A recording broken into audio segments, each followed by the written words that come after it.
তো দেখুন এখানে নিয়েছি আমি বেগুন। তো বেগুনগুলোকে আমি এরকম করে কেটে নিয়েছি, আর আলুগুলোকেও আর সিমগুলোকেও। আর এখানে নিয়েছি চিংড়ি শুটকি। তো শুটকিগুলোকে আমি আগেই ধুয়ে বেছে রেখেছিলাম। আর আজকে আমি বানাবো আলু বেগুন চিংড়ি শুটকি দিয়ে, আলু বেগুন সিম চিংড়ি শুটকি দিয়ে। তো দেখুন আমি কড়াইয়ের মধ্যে তেল দিয়ে দিয়েছি, আর আমার তেলটাও বেশ গরম হয়ে গেছে। তো এবার আমি দিয়ে দিলাম বেগুন। তো বেগুনগুলোকে আমি একটু হালকা করে ভেজে নেব, যাতে বেগুনের মধ্যে একটা গন্ধ থাকে সেটা চলে যায়। তো এবার আমি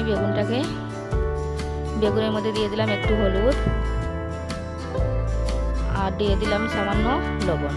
তো হলুদ লবণ দিয়ে লাল লাল করে বেগুনটাকে আমি ভেজে নেব সামান্য, যাতে একদম গলে না যায়।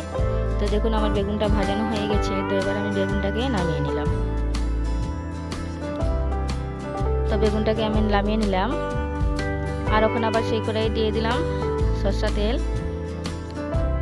আর আমার তেলটা গরম হয়ে গেছে দেখুন। তো ওখানে আমি দিয়ে দিলাম পেঁয়াজ। তো ছোটো ছোটো পেঁয়াজ এখানে আমি দুটো দিয়েছি, আর পেঁয়াজের অনেক দাম, তাই কম দিয়ে রান্না করছি দেখুন।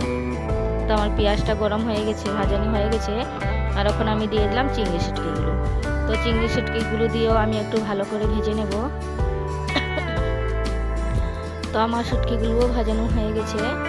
আর এখন আমি দিয়ে দিলাম সামান্য মরিচ। আমি এখানে এক টেবিল চামচের মধ্যে দিয়ে মরিচ গুঁড়ো, আর দিয়ে দিলাম হলুদ গুঁড়ো, আর দিয়ে দিলাম ধনে গুঁড়ো। তো শুটকি তরকারিতে মশলা কম হলেও বেশ ভালোই লাগে খেতে, আর একটু ঝাল দিলে। আর আমি একটু জল দিয়ে এখন মশলাটাকে কষিয়ে নেব।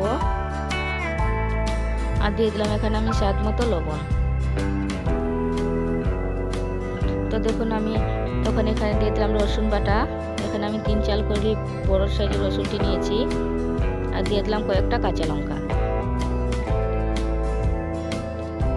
আর আমার রেসিপি যদি ভালো লাগে, আরও নতুন রেসিপি পাওয়ার জন্য যে যেখান থেকে দেখছেন আমার চ্যানেল সাবস্ক্রাইব করে দিন, আর একটি লাইক দিয়ে দিন, আর কমেন্ট করে জানাবেন আমার রেসিপি কেমন হয়েছে। তো দেখুন এখানে দিয়ে দিলাম আমি আলু আর শিম। তো আলু আর শিমগুলোকে আমি একটু কষিয়ে ভালো করে ভেজে নেব, যাতে একটু ভালো করে ভাজানো হয়ে যায়, কারণ পুরান আলু আর সেদ্ধ হতে একটু টাইম নেই। তো দেখুন আমার এগুলো কষানো হয়ে গেছে। তো এখন আমি দিয়ে দিলাম জল।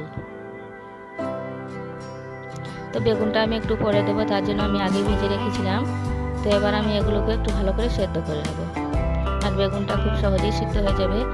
তাই তো দেখুন আমার এই সবজিগুলো বেশ ভালো করে সেদ্ধ হয়ে গেছে। আর ওখানে আমি দিয়ে দিলাম ভেজে রাখা বেগুনগুলো।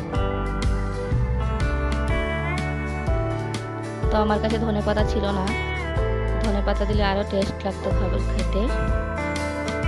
তো দিয়ে আমি ভালো করে নেড়ে চেড়ে আবার ঢাকনা লাগিয়ে একটু সেদ্ধ হওয়ার জন্য ছেড়ে দেব, যাতে বেগুনগুলোর মধ্যে একটু মশলা ঢুকে যায়। তখন আমি ঢাকনা লাগিয়ে দিলাম। তো দেখুন আমার সবজি বেশ হয়ে গেছে। তো এবার আমি সবজিগুলোকে নামিয়ে নেব। আর কি সুন্দর হয়েছে দেখুন, আর খেতেও বেশ দারুণ হয়েছিল। আর আমার রেসিপি দেখার জন্য আমি সবাইকে অনেক অনেক ধন্যবাদ জানাই।